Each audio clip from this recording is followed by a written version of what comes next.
Today is match day. Chelsea versus Темная ночь, ты, людяная, не спишь, и у детской кровати. এই ম্যাচের জন্য অনেক দিন ধরে ভাই ওয়েট করতেছিলাম ভাই। এস্তেভা ভার্সেস লামিনী ইয়ামালরে দেখবো। কোল পালমার আই থিঙ্ক এই ম্যাচে ব্যাক করবো যাই না, বাট রিপোর্ট তো আসতেছে এই ম্যাচে কোল পালমারের খেলার কথা অ্যাটলিস্ট সেকেন্ড হাফে।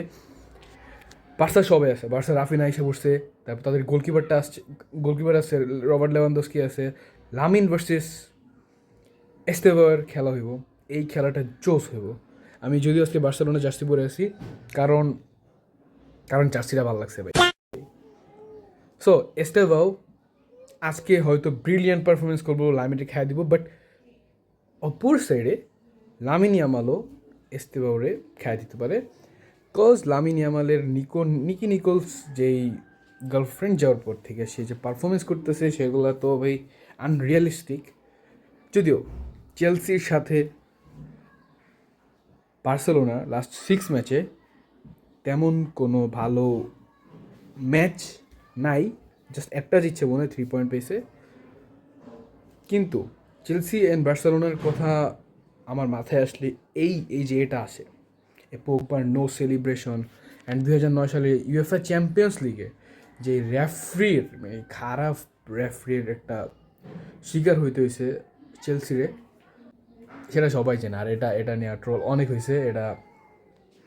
অ্যান্ড যদিও আজকে চেলসি স্টেডিয়ামে খেলা বার্সেলোনা আই থিঙ্ক ভালো একটা ফাইট ব্যাক দিব, কারণ রাফিনহা তাদের সব ইনজুর্ড প্লেয়াররা আইসা বসছে। অ্যান্ড আজকে পেদ্রি ইনজুর্ড মিডফিল্ডে, পেদ্রির কারণে একটু ভুগতে হইতে পারে, পেদ্রি না থাকার কারণে। অ্যান্ড অলসো পেদ্রির আজকে জন্মদিন, happy birthday, the second best midfielder in Spain, happy birthday Pedri. আচ্ছা, পেদ্রির টপিক বাদ, এখন আপনাদের কি মনে হয় আজকের প্রেডিকশন কি ম্যাচের, কে জিতবো ম্যাচ? আমি ভাই ট্যাকটিক্যাল আলাপ জানি না, আমি জাস্ট এমনি এমনি এমনি এমনি এই ম্যাচের পর এস্তেভাও ভার্সেস লামিন ইয়ামাল দেখা হইব। যদি এস্তেভা কোনোভাবে ম্যাচে গোল টোল করে ফাটাই দেয় অ্যান্ড লামিন ইয়ামাল হাইগা দেয় লাস্ট মাদ্রিদ ম্যাচের মতন, দেন the media and the Barca fan has to get ready.